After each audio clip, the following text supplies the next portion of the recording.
Don't leave the seats open. Come a bit closer. Let's sit together. I want to carry on sharing with you this morning about this idea that Adam has been sharing.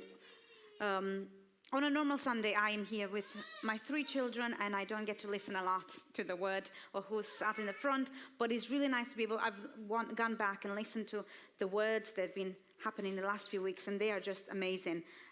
Even if you're here, I would definitely encourage you to go back and listen to them each time you hear something new. But I want to carry on thinking and talking about this idea that about coming home. I love the phrase coming home. It's just so, it brings me warmth and joy when I think coming home. And of course, I want to talk to you about rest. Surprise, surprise. I want to talk about surgery and about risk assessments. Mr. Moon, you'll know all about those. But we said this a few weeks ago, that coming home is seeing the reality of our current situation. Coming home is realizing that life at home is better. Therefore, life away from home is worse. Recognizing the goodness of the Father. Coming home is understanding there's no need for groveling apologies or long admissions of guilt. I love that one. And when I listened back to it, I loved Adam's story with Sam and about the charger or the headphones. And the way Sam grasped that, oh, well, I can just admit that I made a mistake. And I was like, that is something we need to grasp. There is no need for groveling apologies or long admissions of guilt. He knows it. Coming home is allowing the Father to delight over us because we are his kids and we are home. And coming home is accepting his robe, ring, and sandals. What a beautiful image of the Father putting all those things on his Son. And we talked about this journey of accepting we are accepted. And even further than that, accepting we are accepted is acting, reacting, speaking, and operating out of a place of being accepted. You can say with your mouth and that you are accepted. You can even believe that you believe it. But the way you act, the place you do everything from, shows us where we are on this journey. How far on this journey we really are can tell us by how we act, react. You know, this can be a benchmark if you'd like. Am I acting? Am I reacting? Am I speaking? Am I operating out of a place of accepting that I am accepted? And a lot of times we don't believe that we deserve the acceptance.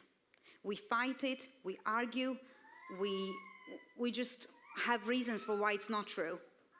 We deny it, we might know it in our heads, but not to a deeper level that we are accepted. And the price has been paid way before you were even born, way before you realize that you are accepted. The price has already paid.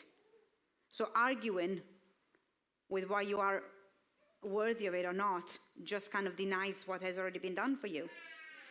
And we are often in this place of, I deserve good things because I've done something good, and I don't deserve good things because I messed up. And today I want to focus on rest and the fact that we don't believe we deserve rest. The real rest, the kind of rest that leaves you refreshed. And we still operate from this doing good things equals I deserve good things, and in this instance, rest. And messing up equals I don't deserve good things. I don't deserve rest. I don't deserve to stop. After a busy week in which you worked a lot and you said yes to too many things, and you went to bed too late. You went to bed late and you woke up early to work out and then did a lot of laundry before even breakfast happens. You might feel like when Friday comes, I deserve a takeout. I deserve to stop and put my feet up. And there is nothing wrong with that. And those are all good things. But this is not what I'm talking about today. I'm talking about deserving a real rest. A rest that refreshes your body, mind, soul, and spirit. And it's not linked to how well you've done this week or how much you've done. That is our own standard that we put on ourselves, on our own measurement of, if when I do this, then I'll be able to stop. When I've worked this much, I'll be able to do this. when, and we can easily compare, well, so-and-so said there's work this much and they haven't even taken a break. Therefore, I have to do this much before I deserve a break. But the truth is that God wants to give you rest.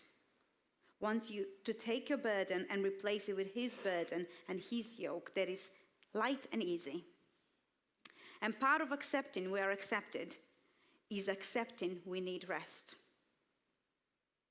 The more you accept you are accepted, truly and deeply accepted, the more you see yourself the way the Father sees you, the way he is towards you, not with a measuring stick and a timesheet next to you, but nothing but love towards you. And I love that this morning we kind of went in that direction. We talked about the way the Father sees you, the way that Father sings over with you, the way he delights in you, the more you see yourself the way he sees you, the more you will accept that you are accepted. The more you see yourself the way the Father sees you, the more you see what he has to give you, what he has for you. And you accept it. You accept that you are accepted, and you accept rest. Not because you had something to do for it, but because of who he is, not because of anything you've done. And he truly does want to give you a rest. The type of rest that Jesus talked in Matthew 11 that says, "Come to me, all who are weary and burdened, and I will give you rest. Take my yoke upon you and learn from me, for I am gentle and humble in heart, and you will find rest for your souls. For my yoke is easy and my burden is light." And I love this verse because it just, even reading it, gives me such excitement and peace that his yoke is easy and his burden is light. But this rest takes work. And I know this sounds a little bit like a paradox, but it does, mostly in our mind and how we think about rest and how we see rest and what place in our priority it takes. And it's a journey of letting to rest and receive the rest that refreshes your soul. The way we see rest and the ability to stop and rest in him is directly linked to how we view our acceptance. Believing and accepting we are accepted to the extent that the son did in the parable. He accepted the ring, the robe, and the sandals. He entered his role as the son without needing to grovel or deny it. It means we also understand that there is no need for striving, for doing, for earning. Seeing yourself the way the son saw himself when the father embraced him will help you and help each one of us to stop doing, striving, or earning. And I read this beautiful quote from Walter Brueggemann, and he says this: "The Sabbath is the refusal to let one's life be defined by production, consumption, and the endless pursuit of private well-being." The refusal to let our life be defined by production and consumption. And this word refusal to me implies work, implies doing something, being proactive in refusing your life to be defined by production and consumption. The further we go on this journey of accepting we're accepted, the more we understand the need for rest. The need to learn to take a real Sabbath and not let ourselves be defined by what we achieve.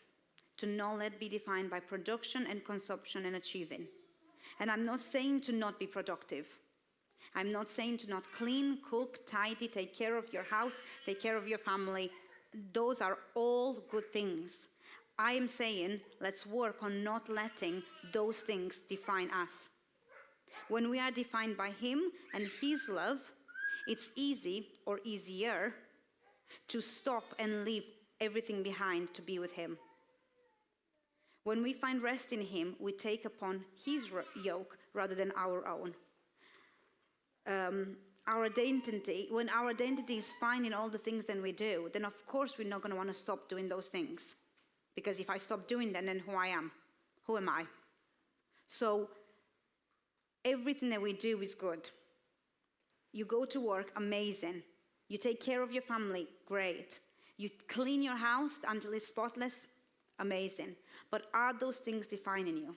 Because if they are, you will find it very hard to stop, or impossible even. But Jesus' invitation for each of us is this: to take his yoke, because it is easy and his burden is light. And even as I'm reading this, the Spirit within me says, yes, I want this. I want something that's light and easy. But as I read this verse many, many, many times, and only recently I realized that it says, take my yoke upon you. It doesn't, many times I wanted to take my own burden, my own yoke, and put it on him. But this verse says, take my yoke upon you. My yoke that is light, my burden that is easy. And I wanted to give him my load, so he carries my load. But in this verse, I'm invited to take his yoke. What if his burden doesn't have the same things that my burden does? Therefore, it's light. My burden is defined by the things that I do, by the things that I achieve, by the goals around me, by the next thing that needs to be done. But his burden is not the same as mine. So when he invites me to take his yoke and burden, he also invites me to let go of the external things that define me, to let go of my burden and take upon his burden. It's not saying that he doesn't want to take your burden. He doesn't want to take your worries. He doesn't want to take everything that you're carrying in. But even more than that, he wants you to put yours down and take upon his. But the truth is, as I was writing this and I was thinking about it, the truth is that resting in this day and age seems to be a luxury. Not something that we can all do, not something that we can do regularly, not something that is always celebrated. It's always celebrated if you've worked really hard. Oh, you've done nothing this week and now you're taking a Sabbath. Maybe you should work a bit harder to deserve it. Do you feel like you deserve this, to sit down? Do you really? No, you need to do a little bit more work to feel. In this day and age, resting, the true rest that God wants to have for you, it's not something that seems to be accessible to each one of us. Well, I can't rest. How can I rest? Have you seen the amount of things I have to do? How can I rest? Have you seen the amount of kids I have? Have you seen the amount of work? Have you seen my home? Have you seen my load? Have you seen my emails? It seems that it is not something that it is our priority. Until something happens that forces us to stop and rest. So I'm going to talk about that a little bit later. But God believes rest to be very important. He made it very clear from the beginning how important it is. The God, the very strong, amazing God that can create the whole world, stopped and told me and you to stop. In Genesis, we read this: by the seventh day, God had finished the work he had been doing. So on the seventh day, he rested from all his work. Then God blessed the seventh day and made it holy, because on this day, he rested from all the work of creation that he had done. Did he need to rest? Did he need to stop? Was his joints aching? Was his mind too much about, what type of bird should I do next? Did he need to do it? No. But he showed us that he rested from the work. That the rest is just as important as the work and the creation. Resting and taking a Sabbath is one of the 10 commandments. It says, remember and keep the Sabbath day. Yes, over the history, if you look, some people and some cultures have taken the Sabbath as a rule, to an extreme, to the point that you can't do this, and there's a list of regulations. Well, that doesn't inspire me much rest either. But the truth is that God believes it to be very important. But often we believe that we can keep doing what we're doing, that we don't need to stop right now, that we don't need a rest right now. Maybe it doesn't have to be as often as every week. It may be, life is busy, seasons, and I'll work all year, and then in August I'll stop for a couple of weeks, and then I'll carry on for another 12 months. And there is so much to do all the time. And surely there's no time for Sabbath, time to stop, time not to be productive, and time to nothing to be achieved. We often see that stopping and resting and being with God, receiving that rest that He has for us, we see it as a waste of time. Often, I have talked to people and I have thought in myself of, what have you done today? And your brain is trying to rack up, what have you done? As in, like, what have you achieved? Because if I say I've just sat on my bed and I've prayed for 20 minutes, but that is more productive to myself and everyone around me more than cleaning my house. Don't say that to my husband, because we need to clean the house.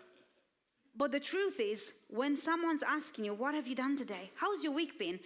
We feel a need in us to say all the things that we've done, all the things that we achieved. What have I done with this? Have I been productive? And we define our own productivity by our own standards or by our own upbringing or by our own culture that you're in or work environment that you're in.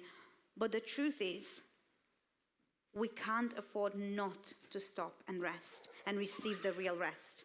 So this morning, I really want to talk about rest versus recovery. So resting is something that you do regularly, something you put in place before there is a need to recover. Recovery and recovering is something you do once something has happened to you. The definition of recovery is this: restoration or return to health from sickness. You don't recover from being perfectly healthy. You recover when something has happened to your mind or body and tells you to stop. Recovering takes a lot from us. Imagine the recovery from major surgery. It takes everything in it. You have to stop everything. You have to be in bed. You are out of action. You stop. In order to recover, you need to do nothing, because your body has been put through something very big, and now you have to recover. But recovery doesn't always fix what was there before the recovery was needed. It just kind of deals with the recovery. It deals with that was the one thing that made you crash and stop. A few weeks ago, I was finding myself very, very busy as life gets on, and I felt like I was being on a running treadmill, a fast running treadmill, doing this.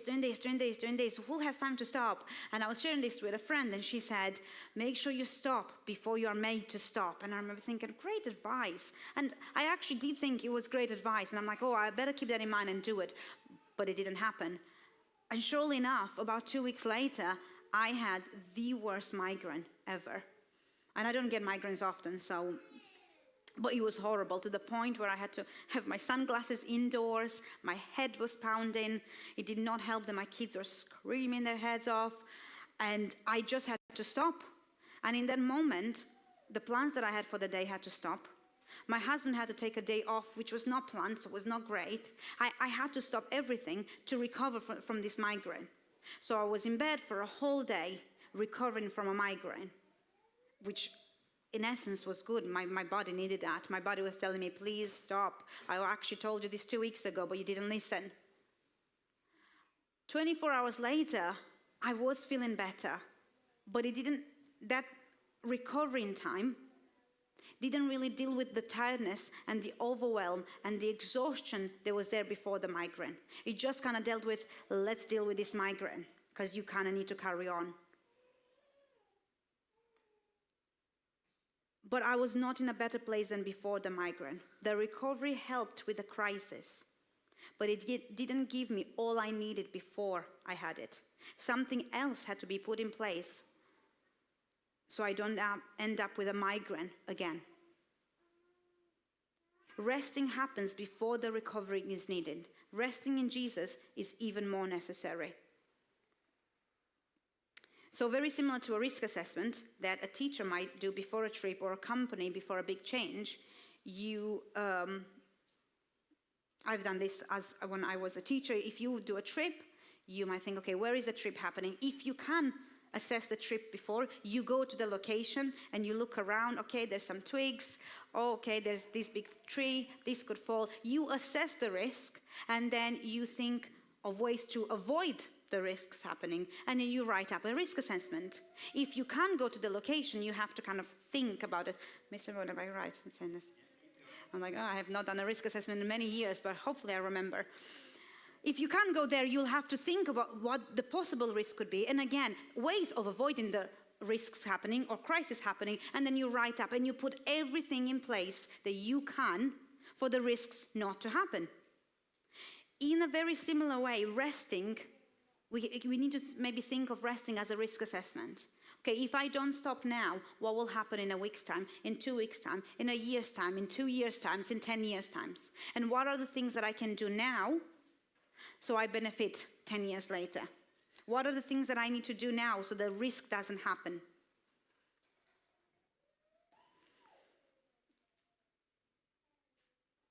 But we do this sometimes when it gets to the point of our body, mind, and spirit, where we actually, when our mind tells us or our body tells us we need to stop.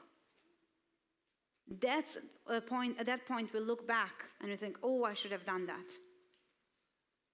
If you take a bunch of kids on a trip and you haven't done a risk assessment, something will happen. You think, oh, I should have reminded everyone to wear shoes in the very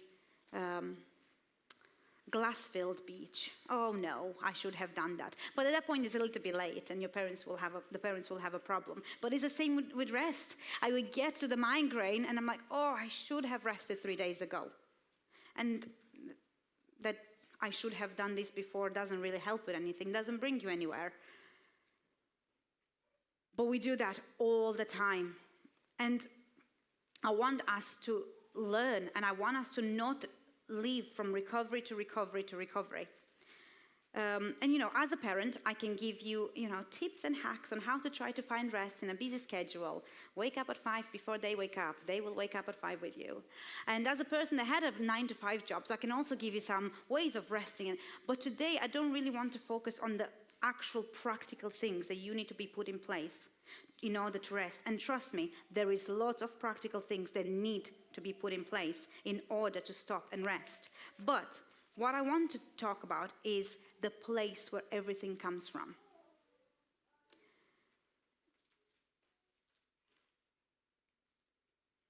I want to talk and share about the place within us that allows us to rest, allows us to stop striving, to stop doing, achieving. The place in us that when we feel tired, weary, overwhelmed, we go to Him first. We seek Him. We find the rest in Him rather than anywhere else, or after then this one things happen, then I will stop. Because the truth is, this ability to rest in the storm comes from internal place rather than external place. Has the storm. The storm hasn't stopped, but He was able to sleep in it. If it doesn't come from a place within you, you can have the best, most organized plan put in place to rest, stop, practice self-care, and it will not bring you rest long term. Because if this doesn't come from within, then everything external will not solve the internal. It needs to come from a place of accepting we are accepted, from a place of returning home, rather than from a place of groveling, of still trying to earn it. And Jesus speaks about taking His yoke and not us giving our burden and yoke to Him. But why? Why take my yoke? He says, take upon my yoke and you will learn from me. So what can I learn from Him? If I look at Jesus' priorities, what are His priorities? Are His priorities producing, achieving, and consumption? No. Jesus is not concerned with the same things that we are. And that does not mean He doesn't care. It's just saying He isn't concerned with them. If we look at Him throughout the New Testament, He is concerned with people, loving people, restoring people. But He knows that comes from a place of being with the Father. When He is with the Father, He does all those things. Those are His concerns. So He makes it a priority to be with the Father. He makes choices that leave people wondering. He isn't concerned with what people might think, because everything He does comes from a place of being with the Father. He tells the people these parables that we've heard so many times and we've become familiar with them. But he tells them these parables, not because they were nice stories to hear. Okay, children, gather around for a cute little story that will put you to sleep. No, these were radical stories for the time. They were not cute, nice stories of, oh, Jesus loves me. It was radical to tell a bunch of Jews that if your son takes half of your inheritance and spends it unwisely and then comes home, you should receive him back and give him everything again. It was radical. It was radical for him to send his family away when they came to see him. It was radical for him to sleep in the middle of a storm where his disciples were fretting and frightening. It was radical for him to heal the soldier that was about to take him to his death. But Jesus was doing these things from a place of rest, not from a place of pleasing people or looking good or producing something or achieving something in the same way and sense that we see achieving. Jesus was doing this because he was in constant connection with the Father. And when he was doing things, he was restoring people, even if that meant people thinking, what is he doing? How dare he do that on the Sabbath? How dare he heal that man? He deserves his ear cut off. Did you not see what he was trying to do to Jesus? But Jesus was like, no. So what are the things that I must do in order to rest? And again, I see the irony of the word doing and rest.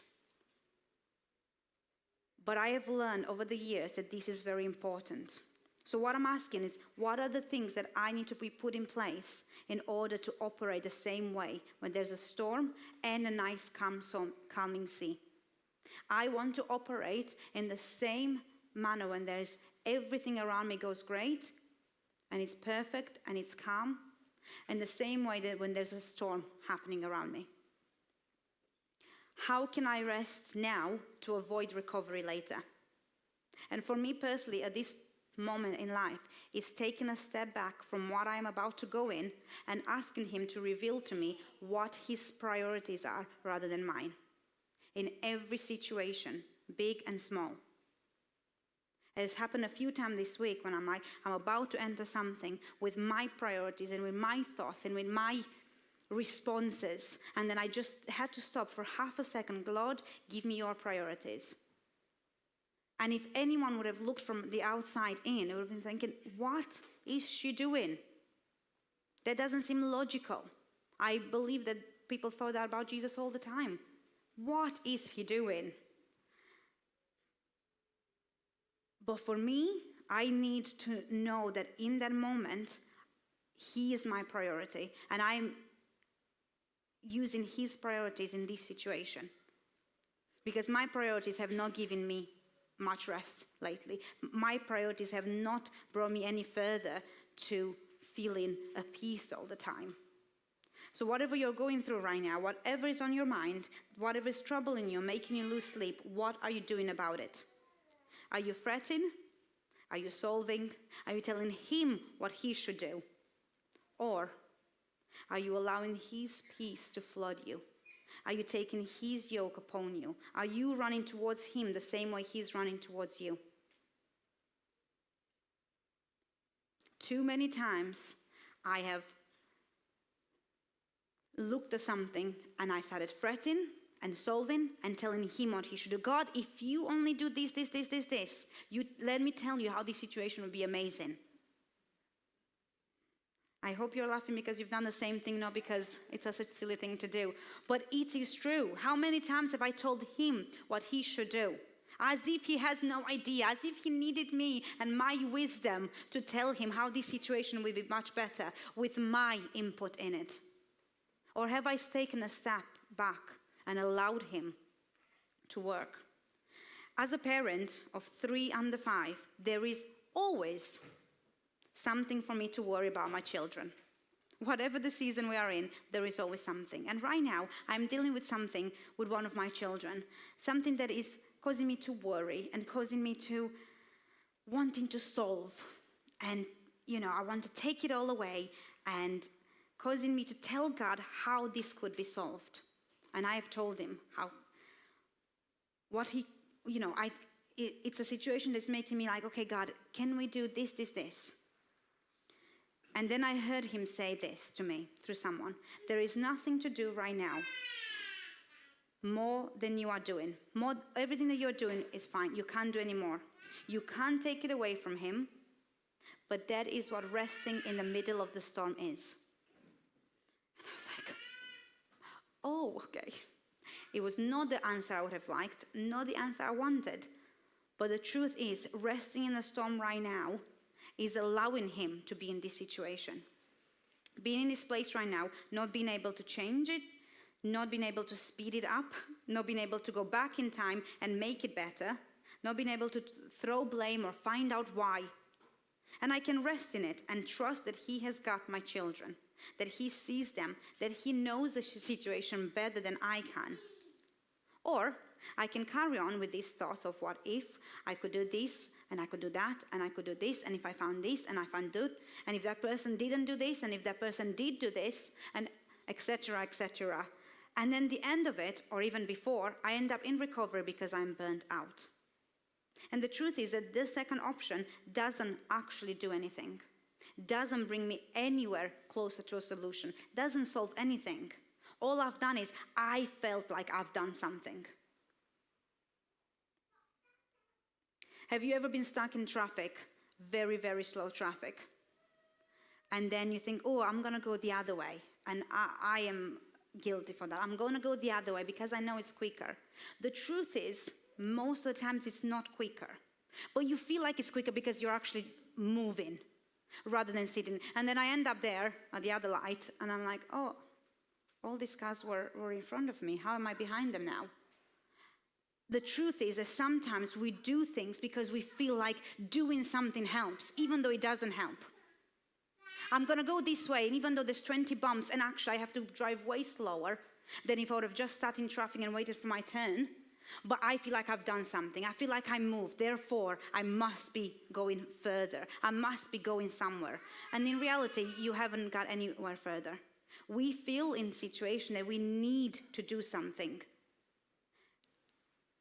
And stopping is the hardest one. Not doing anything is the hardest one. Resting in the storm is the hardest one. But it's also the one that will give me proper rest, the one that will bring me closer to God, the one that will give me and help me understand his priorities rather than mine. If I look at Jesus, that is how he operated. He spent time with the Father to rest. He went to his quiet place, not because he was burned out and needed recovering, but because he was always operating out of rest, out of time spent with the Father rather than doing and being productive. And I'm sure, like I said, there were plenty of people around him that probably thought, what is he doing? What is he doing going up to the mountain to pray? There is so much to do around him. There's so many people to see, preachers to be spoken, furniture to be built. What is he doing? It will take him half a day just to go up the mountain. Couldn't he just pray here amongst all of us? But Jesus knew that what he was doing was more important than what people were thinking. He knew that that time spent with the Father will help him be more productive, if you like, than if he didn't. If he spent the time seeing one more person or doing one more preach. And I'm going to finish with this. I read this in a little while ago. It's an anonymous quote. And it says this: marriage is hard, divorce is hard, choose your hard. Obesity is hard, being fit is hard, choose your hard. Being in debt is hard, being financially disciplined is hard, choose your hard. Communication is hard, not communicating is hard, choose your hard. Life will never be easy. It will always be hard, but we can choose our hard. Pick wisely.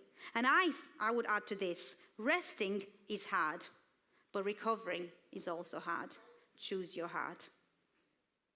When you choose the other option, you think you're choosing the easy option. It might be easy for this moment, right this second, but it's not. Whatever choice we make, it is hard. You might look at somebody and think, oh, what they have is great and easy, I want that. And when you're there, you're like, oh, this is quite hard. Resting is hard, recovering is hard. Choose your hard. And I want to close with this. Going to him, being in his presence, and asking for help, guidance, peace patience, grace, energy, all you need, asking for him to give you all those things, looks different for everyone in different seasons of life. It definitely looks different for me now than it looked 4 years ago when I had no children. But that is okay. And it can look different. But he is still the one I go to. He is the one that gives me the rest and peace that I need to carry on. As I go on this journey of accepting I am accepted, I will be able to rest in the storm more and more. Because I know, deeply and truly know, that he is there in the boat with me. And I don't need to live from recovery to recovery. Amen.